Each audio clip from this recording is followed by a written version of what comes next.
여러분 안녕하세요. 이철입니다. 윤석열 대통령이 지난 11월 11일 캄보디아 프놈펜에서 개최된 한국 아세안 정상회의의 모두 발언을 통해서 한국의 새로운 인도 태평양 전략을 발표했습니다. 윤 대통령은 향후 한국 정부가 자유, 평화, 번영의 3대 비전을 바탕으로 해서 포용, 신뢰, 호혜의 3대 원칙하에 인도 태평양 전략을 이행할 것이라고 했죠. 그리고 이 한국판 인태 전략에 대해서 의견들이 분분합니다. 어떤 사람들은 찬양하고 어떤 사람들은 경악하고 있죠. 우리가 이 인태 전략에 대한 판단을 내리기에 앞서 소위 한국판 인태 전략의 내용이 뭔지 일단 그것부터 확인해 보는 게 순서겠죠. 윤 대통령은 몇 가지로 나눠서 이야기를 했는데요. 첫 번째가 인태 지역의 평화와 안정이 우리의 생존과 번영에 직결된다고 하면서 한국이 인태 지역을 대상으로 해서 포괄적인 지역 전략을 추진해 나가겠다고 했습니다. 이것을 자구자구 분석을 해보자면 한국의 인태 전략의 가장 최우선은 인태 지역의 안보란 뜻이죠. 평화와 안정이 생존과 번영 이렇게 이야기를 했으니까요. 그리고 한국이 취할 액션이 포괄적 지역 전략이라는 거죠. 그러면 포괄적 지역 전략이라는 말을 우리가 또 알아야 되겠죠. 지역 전략이라는 말부터 좀 생각해 보면 국제 정세를 다루는 글에서는 자주 사용하는 말이죠. 지역, 영어로 하면 리전 이런 뜻이죠. 그렇다면 인도 태평양 전략이니만큼 태평양과 인도야, 그러니까 중국도 포함하는 건 물론이고 중국의 주변 국가들을 모두 포함하는 범위를 의미하는 것으로 생각이 되죠. 만약 그렇게 생각한다면 포괄적이라는 말도 이렇게 지역적인 범위가 확대된 것을 의미하는 말일 수 있을 겁니다. 물론 포괄적이라는 말의 대상이 꼭 지역이 될 필요는 없죠. 전략의 대상이 뭐냐에 따라 좁은 범위로 보지 않고 넓은 범위로 보겠다면 지역이 아니라 수단이나 방법 같은 게 될 수도 있죠. 그래서 우리가 일단 이 포괄적이라는 말은 아마도 지역일 것 같다라고 생각은 하지만 결론은 내지 말자고요. 다만 생존과 번영을 위한 평화와 안전이라고 했으니까 우리 입장에서 볼 때는 중국, 북한, 만일 하나를 더 추가한다면 러시아 정도가 대상이 될 수 있겠죠. 그러니까 잠정적으로 중국, 북한, 러시아 정도의 국가들을 국가 안보의 대상으로 삼겠다. 이런 뜻이 되겠죠. 만일 그렇다면 미국이 이야기하고 있는 인도 태평양 전략하고 거의 똑같은 목적이고 거의 똑같은 전략이라고 할 수 있을 것 같습니다. 두 번째로 윤 대통령은 한국 인태 전략의 핵심 목표로 보편적 가치에 기초한 규칙 기반 질서의 강화 이렇게 제시를 했어요. 그러면서 규칙에 기반하고 대화를 통한 분쟁 무력 충돌 방지를 하고 평화적 해결 원칙을 강조했다. 그러면서 힘에 의한 일방적 현상 변경을 반대한다는 한국의 입장을 분명히 했다. 이렇게 이야기했거든요. 그리고 이걸 위해서 한국은 향후 인태 지역에서 평화와 안보 분야에서 지역적 역할을 확대해 나가겠다라고 했습니다. 그런데 여기서 사용하고 있는 보편적 가치, 규칙 기반 질서 이런 말들은 최근 수년간 미국이 중국을 압박하면서 사용하고 있는 말이고 또 캐치프레이즈죠. 국제 무대에서 구사된 이 윤 대통령의 말은 미국과 상관없을 수도 있습니다. 그러나 힘에 의한 일방적 현상 변경 이것은 미국이 중국이 타이완을 공격하는 양안 전쟁을 일컬을 때 항상 사용해온 말이죠. 그러니까 어떻게 생각해도 윤 대통령의 이 말은 한국은 미국의 편에 서서 중국에 대한 압박에 동참할 것이고 중국의 타이완 침공 또는 중국의 타이완 합병을 반대한다. 이런 입장을 표명한 것으로 볼 수 있습니다. 여기에 한국은 인태 지역에서 개방적이고 공정한 경제 질서의 구축을 지향하고 있으며 이를 위해서 공급망의 보건력 및 경제 안보를 강화하고 협력적 포용적 경제기술 생태계를 조성하기 위한 대외경제 정책을 추진할 거라고 했습니다. 이 말은 인태 지역에 개방적이지 않고 공정하지 않은 그런 경제를 하는 나라가 있다는 뜻인데 앞에서 국가 안보적인 차원이 먼저 나왔으니까 이런 관점에서 보고 이런 맥락에서 본다면 이 또한 중국을 지칭하고 있음이 틀림없죠. 그리고 공급망의 복원력이라든가 경제 안보의 강화라든가 포용적 경제기술 생태계 같은 말은 지금 바이든 행정부가 열심히 떠들고 있는 그런 정책이죠. 중국에 의지하고 있는 미국의 공급망을 이제 되돌리겠다는 그런 내용이죠. 중국에 투자되어 있는 미국 기업들을 철수시키고 중국이 아닌 지역에서 미국이 필요로 하는 물질을 조달받겠다. 이런 뜻이죠. 그렇다면 윤석열 대통령의 이 말은 한국도 미국과 마찬가지로 이제 중국과는 경제 분리, 기술 분리를 하겠다. 이런 뜻으로 해석할 수 있을 겁니다. 넷째로 선진국으로 발돋움한 한국의 국제적 책임과 역할을 다하기 위해서 기후변화, 디지털 격차, 보건 분야에서 적극적인 기여 외교를 수행하겠다고 했습니다. 기여 외교라고 했으니까 뭔가 기여하고 제공하고 이렇게 하겠다는 거죠. 그런데 다른 건 모르겠는데 기후변화는 바이든이 대통령이 취임하면서부터 지금까지 줄곧 주창하고 있는 키워드죠. 중국에게 계속 요구하고 있고요. 그리고 한국은 중국 못지않게 이런 기후변화, 탄소 정책에 있어서 소극적인 나라죠. 그 결과 지금 단기간 내에 탄소 중립을 달성해야 되는, 그리고 거기에 수많은 국가 예산이 들어가야 하는 이제 그런 상황에 있죠. 그럼에도 불구하고 한국은 바이든 행정부 협조에서 이런 일들을 적극적으로 하겠다는 뜻으로 풀이가 됩니다. 다섯 번째로 윤 대통령은 인태 전략에 있어서 아세안이 핵심적 협력 파트너라고 했어요. 그러면서 아세안 중시 기조를 강화해 나갈 것이라고 했습니다.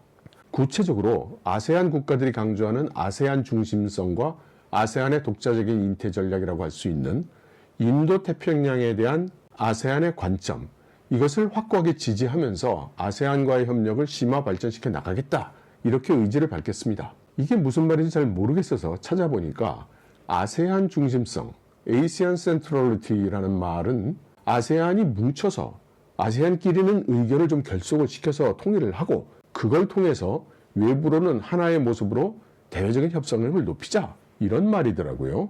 그리고 인도태평양에 대한 아세안의 관점이라는 말을 찾아보니까 이 말은 2019년에 중국의 1대1로에 대응해서 내놓은 말이라고 합니다. 여기 제가 찾아본 논문에 의하면 그 주된 내용은 중국의 1대1로가 있고 미국의 인도태평양 전략이 있어서 이 두 개가 맞서고 있으니까 아세안 국가들이 입장이 난처하다는 겁니다. 그래서 아세안 국가들이 우리는 양쪽 편 모두에 끼지 않을래, 우린 좀 빼줘. 그러나 아까 말씀드린 아세안 중심성 원칙에 의해서 협상력을 높여서 미국으로부터 얻어낼 건 좀 얻어내고 중국으로부터도 얻어낼 건 얻어내겠다, 이런 입장이라고 하는군요. 그것을 좀 예쁘게 포장하는 말로 지역협력에서 개방성과 포용성을 강조하고 중국 등 특정 국가를 배제하지 않겠다, 이런 식으로 표현한다고 합니다. 그러니까 그냥 쉽게 얘기하면 아세안 국가들이 미중의 싸움에는 끼지 않고 빠지고 그 대신 이 둘이 다투는 가운데 중간에 껴서 이익은 취하겠다, 이런 정책이라는 거죠. 그러면 한국이 아세안의 이런 정책을 확고하게 지지해서 어떻게 하겠다는 거죠? 저는 잘 모르겠습니다. 굳이 해석을 갖다 붙인다면 한국이 확고하게 미국의 편에 서서 중국에게 맞서겠지만 아세안 국가는 어느 쪽에도 끼지 않고 굿이나 보고 떡이나 먹어도 좋다, 나는 그것을 확고하게 지지한다, 이런 말이 되는 것 같은데 어째 이상하단 말입니다. 그런데 이번 윤석열 정부에서 대외적으로 발표되는 글 중에 사실은 이런 식으로 논리가 좀 앞뒤가 잘 안 맞는 것 같은 그런 글들이 조금 많이 나옵니다. 이렇게 얘기하면 너는 왜 중국 편만 들고 우리나라 정부를 비난하느냐, 이렇게 말씀하시는 분들이 계시거든요. 그래서 굳이 말씀드리면 시진핑 그룹 쪽에서 발표하는 내용들은 훨씬 더 이런 내용이 많습니다. 논리적으로 모순이 되고 무슨 말인지 알 수 없는 그런 개념의 혼동, 단어의 혼동, 논리 모순, 이런 게 훨씬 더 많습니다. 그렇지만 공산주의 국가에서 나오는 말들 중에는 비공개 내용을 다 지우고 나면 그렇게 되는 결과가 많다고 합니다. 사실인지 아닌지 전 모르겠고요. 그러나 자유민주주의를 강조하는 한국에서는 그런 일은 없지 않겠습니까? 그래서 이렇게 앞뒤 논리가 잘 이해가 안 되는, 맥락을 잘 이해할 수 없는 그런 글들이 있는 것은 좀 엔지니어인 저로서는 잘 납득은 안 됩니다. 그리고 이 회담에 대해서 대통령실에서 발표한 내용이 있었습니다. 이번 인태 전략이 우리나라 최초의 포괄적인 지역 전략이고 문재인 정부의 신남방 정책하고는 차별화된다고 했습니다. 저는 일단 포괄적 지역 전략이라는 말을 앞서 말씀드린 그런 지역적 의미로 해석을 합니다. 일단은. 그리고 문재인 정부의 대아세안 정책과 차별화가 된다는 것은 문재인 정부가 중국에 대해서 우호적인 입장인데 비해서 윤석열 정부는 보다 대립의 구도라는 것을 의미하는 것도 있겠고, 문재인 정부는 기껏해야 아세안 정도를 외교의 범위 내에 넣지만 윤석열 정부는 훨씬 더 넓은 지역적 범위를 대상으로 삼는다. 그러니까 문재인 정부보다 훨씬 스케일이 크다.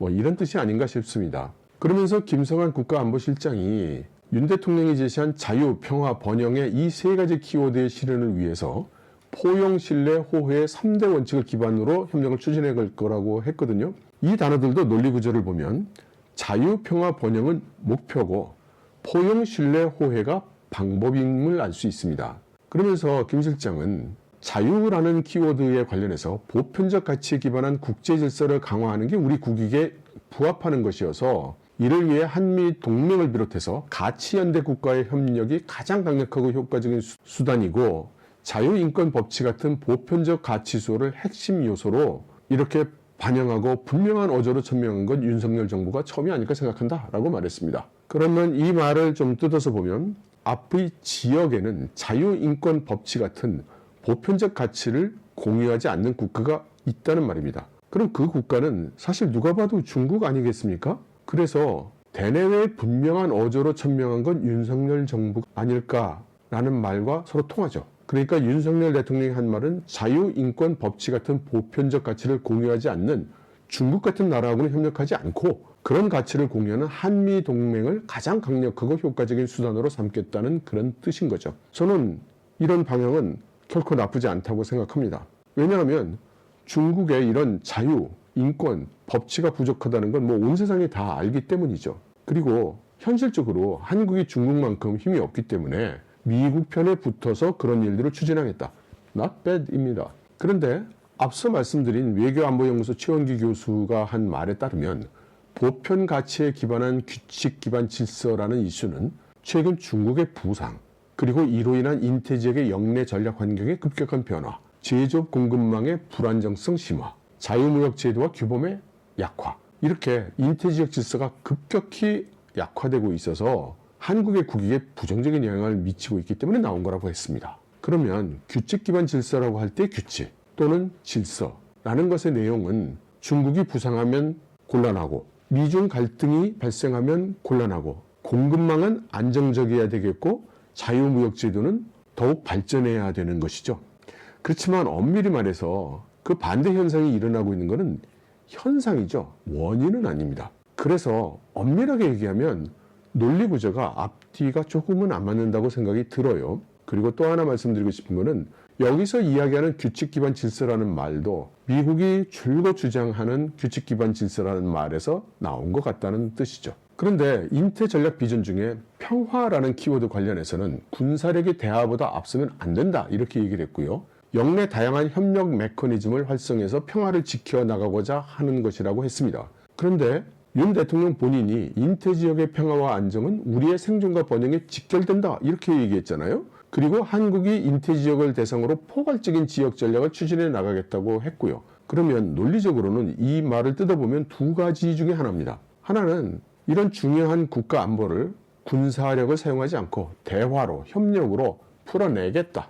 이제 이런 가능성이 하나죠. 그리고 다른 가능성은 군사력이 대화보다 앞서면 안 되니 대화를 먼저 해보겠는데 대화로 풀리지 않으면 군사력에 의존하겠다라는 그런 말이 되죠. 근데 실제로 이렇게 말로 협력으로 이루어지는 평화가 가능하면 지금처럼 전 세계가 미중의 관계를 쳐다보고 있겠습니까? 심지어 북한이 수백 발의 미사일과 포탄을 쏴도 미국과 일본 정도가 좀 신경을 써주지 다른 나라는 별로 신경도 안 쓰잖아요.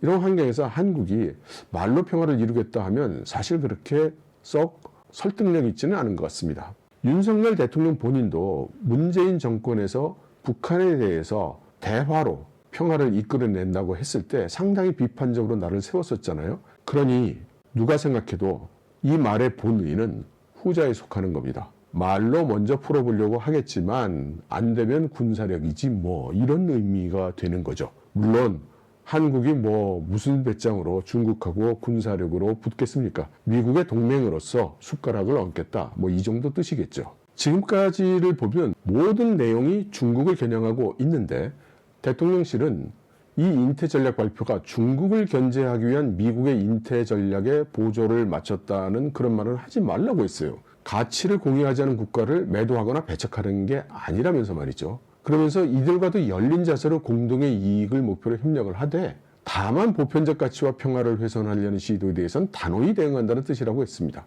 그러니까 지금처럼 잘 평화롭게 경제협력하고 사는데 불건전한 시도를 하면 그때는 단호히 대응하겠다, 이런 뜻이죠. 그럼 보편적 가치와 평화를 훼손하려는 시도는 뭘까요? 우선 보편적 가치라는 말이 뭘까요? 김두식 변호사라는 분이 중앙일보에 이렇게 글을 썼어요. 윤석열 후보의 공약은 한마디로 한미 동맹 강화고 한중협력 관계는 안보 문제가 경제 문제에 영향을 줘서는 안 된다는 원칙이다. 그래서 안보 문제가 아닌 경제 관계는 미국이나 중국 중 어느 한쪽을 선택할 필요가 없다. 그렇게 어떤 진영을 선택하는 대신에 보편타당한 원칙을 선택해야 된다. 그래서 합당한 가치와 원칙에 부합하지 않으면 중국은 물론 미국에 대해서도 당당히 노라고 말할 수 있어야 된다. 이렇게 얘기를 했거든요. 이럴 때 이야기한 보편적 가치라는 것은 미국이나 중국 같은 진영 논리를 떠나서 그야말로 제3자적이고 객관적이고 역사적인 원칙의 긴 안목의 도덕적 가치에도 부합하는 이제 그런 것을 이야기하는 거겠죠. 반면에 미국이 이런 얘기를 할 때마다 중국의 국영매체인 신화사는 발끈하면서 비판을 합니다. 그럴 때 신화사가 하는 말은 이런 말이에요. 보편적 가치를 명분으로 내세우는 것은 패권주의의 보급을 위한 핑계다. 이렇게 얘기를 하거든요.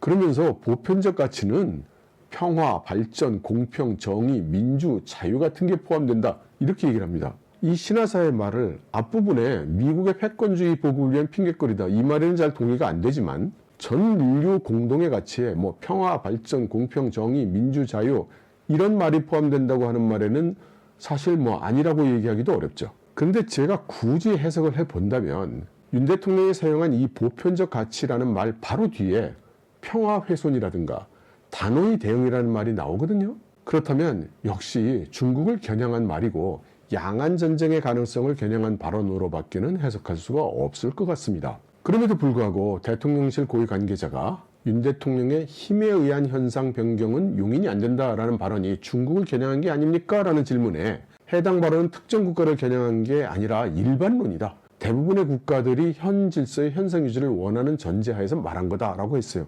그러면서 미국이 됐든 중국이 됐든 불확실성이 높은 시기이기 때문에 달걀을 한 바구니에 담지 않는다는 측면에서 위험을 분산시키는 전략이 우리나라에서도 절실히 요구된다.